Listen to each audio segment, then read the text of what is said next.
आबा बाया आहे ना, महायुती सत्तेत आली नाही. हा काहून आली सांगता का तुम्ही? माहित आहे का तुम्हाला काहीतरी? हा काहून आली? अरे लोकांना निवडून दिले म्हणून आली. ते ती काय निवडून दिले म्हणून आली? नसते निवडून दिले तर काल आली असती? अरे तर का अशीच आली का? असाच निवडून देतात का?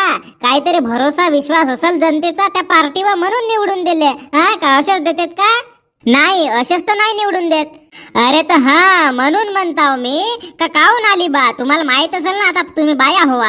हा तुम्हाला चांगले मस्त पैसे भेटून राहिले लाडकी बहीण योजनेचे, तर तुम्हाला थोडासा बहुत माहित असेल बा. तुम्ही सूत्रधार आमेन, तुम्हाला एसटी तर अर्धी तिकीट आहे. हा लाडकी बहिणीचे पैसे एसटी तर अर्धी तिकीट तुमचाच राज आहे.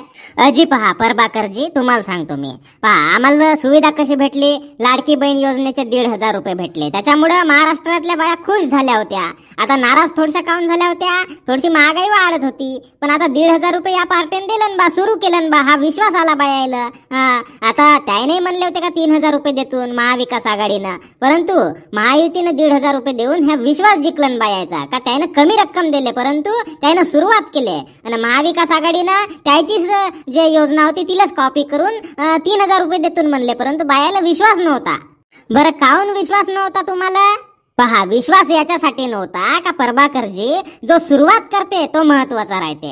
आता महाविकास आघाडीच्या लोकांना या योजनेचा तिरस्कार केला. कायला आणले हे योजना? राज्यावर कर्ज आहे फर्ज आहे असा तसा म्हणू लागले ते. आणि त्याच्यामुळं आता तेच नाही का कॉपी करून त्यानं ते योजना आणले आणि 3,000 रुपये देतून म्हणले. त्याच्यामुळे बायाला त्यावर विश्वास नाही बसला. का हे याचा राजनीतिक एजेंडा आहे असा त्याला वाटला. त्याच्यामुळे त्याचा विश्वास नाही बसला महाविकास आघाडीवर, आणि महायुतीवर त्याचा विश्वास बसला.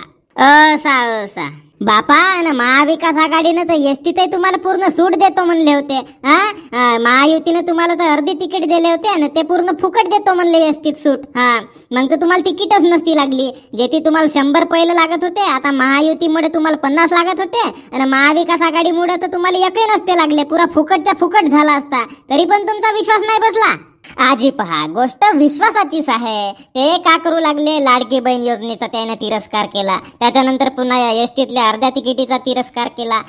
त्याच्यानंतर पुन्हा राजनीतिक एजेंडा चालवून त्याने पुन्हा लाडकी बहीण योजनेच्या जागी 3,000 रुपयाची योजना आणली. त्याच्यानंतर पुन्हा आता अर्धी तिकिटीलाच कॉपी करून त्याने पूर्ण सगळी तिकीट फुकट फ्री असं आणले. तर त्याच्यामुळे जो पहिलं दिलं त्याच्यावर बायाचा विश्वास होता, जो मागवून दिलं त्यावर विश्वास नव्हता. असा म्हणजे गोष्ट विश्वासाची आहे नाही का? अजी पहा महायुती सरकारनं नुसता लाडकी बहीण योजना आणून आम्हाला पैसेच नाही दिले, तर त्यानं आम्हाला एक विश्वास दिले, आमची त्यानं इज्जत केले, आम्हाला ताकद दिले, आम्हाला कणखर बनवले, बडकट बनवले. एसटी मध्ये अर्धी तिकीट देऊन आम्हाला आमचा आत्मविश्वास वाढवले. कुठेही आता आम्ही जाऊन तर 100च्या जागी 50 रुपये लागतात. मग पहिले 100 लागत होते, आता म्हणून एसटी मध्ये नाही का बायाच जास्त दिसते तुम्हाला. तुम्ही पाहून टाका. अजी हो तुम्ही बोलता ते गोष्ट बरोबर आहे. कारण आता एसटीत पाहतो ना मी, तुम्हाला अर्धी तिकीट आहे ना, तर माझ्या बाप रे गा तुम्ही नाही का एकही लक्झरीत कोणीच नाही बस, कमांडरीतही कोणीच नाही बस, ट्रॅव्हल्स मध्ये कोणीच नाही बस, नुसते एसटीतच येऊन धसतात बाया. माणसाला आम्हाला नाही का शिटाय व बसायला जागा नाही हो या अर्धी तिकिटी पाय. नुकसानच झाला रे बाबा. म्हणजे आम्ही पैसेही करा देवाचा नाही एसटीत, आम्हीच उभे राहायचा, आम्हाला शिटही नाही. माझ्या बाप रे गा महाविकास आघाडी जर सत्तेत आली असती ते फुकट एसटी प्रवास असताना तुम्हाला बायायला, तर आम्हाला नाही का पायरी वही यंगाला भेटत होता का नव्हता का? माझ्या बाप रे गा अशी कंडिशन झाली होती. का सांगू आता तुम्हाला. बरा झाला रे बापा महाविकास आघाडी सत्तेत ना आली, तर नाही तर आम्हाला पायरी वही नाही का यंगाला जागा नसती भेटली त्या एसटी मध्ये. तुम्हा बायाला सपा जागा तुम्ही जागा नाही का पुरी का म्हणते त्याला हडपून टाकल्या असत्या, एकही आम्हाला सीट नसत्या दिल्या. पण तुम्ही महाविकास आघाडीला जर सत्तेत आणले असत्या तर तुम्हाला डबल पैसे भेटले असते. 1500च्या जागी 3,000 भेटले असते, आणि नाही का एसटी मध्ये पुरी सूट भेटली असती तुम्हाला. म्हणजे एसटीतले पुरे पैसे वाचले असते, आणि पुन्हा लाडकी बहीण योजनेचे 3,000 रुपये तुमच्या खात्यात आले असते. मग अजय प्रभाकरजी तुम्हाला आधीच सांगलो तरी तुम्ही ऐकाय नाही. सांगलो तरी 3 गण एकच गोष्ट सांगा लागते. गोष्ट विश्वासाची आहे. विश्वास जिंकणे महत्वाचा आहे. या महायुती सरकारनं विश्वास जिंकलं आमचा. त्यानं पहिल्या योजनेचा लाभ आम्हाला दिले, त्याच्यामुळे आमचा मत त्याला गेला.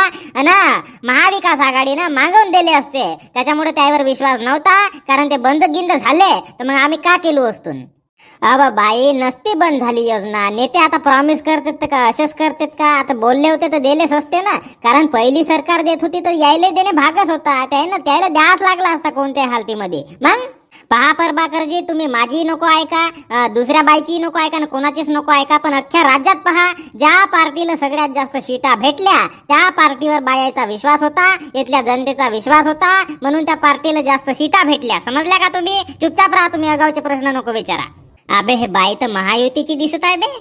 अजी कावजी पटरत आहात तुम्ही, इकडे माझ्याशी बोला. अवा काहीच नव्हतो पटरत, मी त्याला सांगलो हे बाई एक नंबर आहे म्हणलो. तर बाई माझ्या काही गोष्टी ऐकून टाक, रिझल्ट काही लागो. महाविकास आघाडी बहुत मागे राहिली ना, महायुतीचा विजय झाला. जो गुलाल आणला होता, जो गुलाल उधळण्यासाठी आणला होता, तर महायुतीचा गुलाल उधळला आणि महाविकास आघाडीचा गुलाल हा चुंगडीतच भरून राहिला. महायुतीचे जे आमदार होते त्याच्या गालाला लागला गुलाल आणि महाविकास आघाडीच्या आमदाराचे गालपट बसले. तर बायांनो, रिझल्ट लागलेला आहे आणि महायुतीची सत्ता राज्यात येणार आहे, कारण स्पष्ट बहुमत महायुतीला भेटलेलं आहे. आणि या महायुतीच्या सक्सेस माग जे कारण आहेत ते म्हणजे पहिली म्हणजे लाडकी बहीण योजना. महायुती सरकारनं जे राज्यातल्या बायाला लाडकी बहीण योजने थ्रू 1,500 रुपये दिले, त्याच्यामुळं राज्यातल्या सगळ्या बायका या खुश झाल्या. त्यानं आपल्या मनातून आणि आनंदानं महायुती सरकारला मत दिले, कारण त्याला 1,500 रुपये महिन्याचे भेटत होते.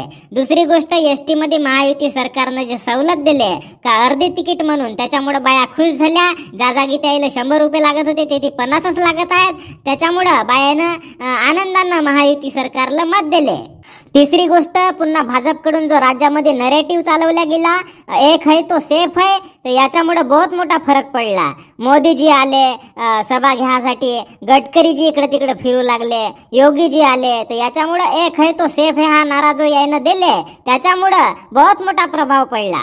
पुन्हा एक गोष्ट, शिवसेनेचे जे 2 गट पडले, शिवसेना शिंदे गट आणि शिवसेना उद्धव ठाकरे गट, तर याच्याबद्दल तुम्हाला काय वाटते बायांनो? आता पहा, निवडणुकीच्या आधी का म्हणल्या जात होता का शिवसेना ठाकरे गट आणि शिवसेना शिंदे गट, तर याच्यापैकी बाळासाहेब ठाकरे यांचा जो खरा गट तो कोणता? तर राज्यातली जे जनता आहे, यातल्या जनतेनं आता आपल्या या निवडणुकीच्या थ्रू निवडलेला आहे का जो शिवसेना शिंदे गट आहे तो खरा बाळासाहेबांचा गट आहे. आवा बाई, पण त्यावर आरोप लागतात ना, त्यानं पक्ष चोरला, त्यानं तो चिन्ह चोरला, असे आरोप लागतात. तू कशी का म्हणतेस? अजी तर जनतेनं दाखवलं तरी शिवसेना शिंदे गट सगळ्यात मोठा, त्याला सगळ्यात जास्त सीटा भेटल्या, तर मग तेच झाले मोठे. आता जनतेनं निवडलं ना, जनता जनार्दन आहे, जशी जनता म्हणते तसा सगळा काही. बरं बाई, मग मुख्यमंत्री कोण बनल आता? मुख्यमंत्री कोण बनल आता? कोण बनल? देवेंद्रजी फडणवीसच नाही बनतील का? त्यानं सगळ्यात जास्त सीटा जिंकून आणले बीजेपीच्या, तर तेच बनतील आता. ज्याच्या सगळ्यात जास्त सीटा त्याचा सीधा डायरेक्ट कनेक्ट राहते मुख्यमंत्री पदाशी, ते काय? बरं, पण शिंदे गट तयार होईल का? बापा काहून नाही होईल, त्याला द्यास लागल ना. अबे हे बाई तर बीजेपीची दिसत आहे बे. अजय प्रभाकरजी तिकडे नको बोला, माझ्या सामने बोला. काव म्हणल्या तुम्ही? अजी काय नाही, हे बाई मस्त सुंदर मस्त समजदार आहे म्हणलो. बरं ठीक आहे. बरं मग मुख्यमंत्री तुम्ही ठरवून टाकल्या, मग अजून काय म्हणणं आहे का तुमचं? अजून काय बोलणं आहे? हो, अजून बोलणं आहे आम्हाला आता येणाऱ्या सरकारला एवढाच म्हणायचं आहे का तुम्ही लाडकी बहीण योजनेचे पैसे देता, ठीक आहे, चांगली गोष्ट आहे. तुम्ही आम्हाला एसटी मध्ये अर्धी तिकीट सूट देता, तेही चांगलं आहे. आणि तुम्ही थोडासा महागाईवर नियंत्रण आणा, थोडासा भाजीपाला सस्ता करा, सिलेंडर गॅस सस्ता करा, हंडा सस्ता करा, आणि म्हणजे थोडासा आम्हाला लाभ भेटून जाईल. नाही तर तुम्ही पैसे देत जाल नाही, इकडे महागाई वाढवत जाल, तर कोटी जमणार आहे. त्याच्यापेक्षा थोडीशी आम्हाला महागाई कमी करून द्या, 1 नंबर काम होऊन जाईल. मग मस्त 1 नंबर काम, मग रामराज्य येऊन जाईल पुरा. बरं, तर सबस्क्रायबर बंधूंनो, महायुतीची सत्ता बनलेली आहे, म्हणजे बनणारच आहे, कारण त्याला स्पष्ट बहुमत भेटलेलं आहे, त्याच्यामुळे महायुतीची सत्ता बनत आहे. आणि तुम्हाला काय वाटते अजून कशी वाटली हे निवडणुकीची प्रक्रिया प्रोसेस, आणि तुम्हाला मजा आली का? आणि अजून तुमचा काय म्हणणं आहे का? कमेंट बॉक्स मध्ये लिहून टाका. आणि व्हिडिओ आपला इथे संपलेला आहे. उद्या आपण पुन्हा नवीन व्हिडिओ मध्ये येऊन नवीन एक राजकारणाचा मुद्दा आणू का मुख्यमंत्री कोण बनल. तर आमच्या चॅनलला सबस्क्राईब करा, जास्तीत जास्त व्हिडिओ शेअर करा, आणि व्हिडिओ आवडला असेल तर लाईक सुद्धा करून टाका. आणि रोज संध्याकाळी 5 वाजता व्हिडिओ अपलोड होते, तर व्हिडिओची वाट पहा. ठीक आहे, धन्यवाद.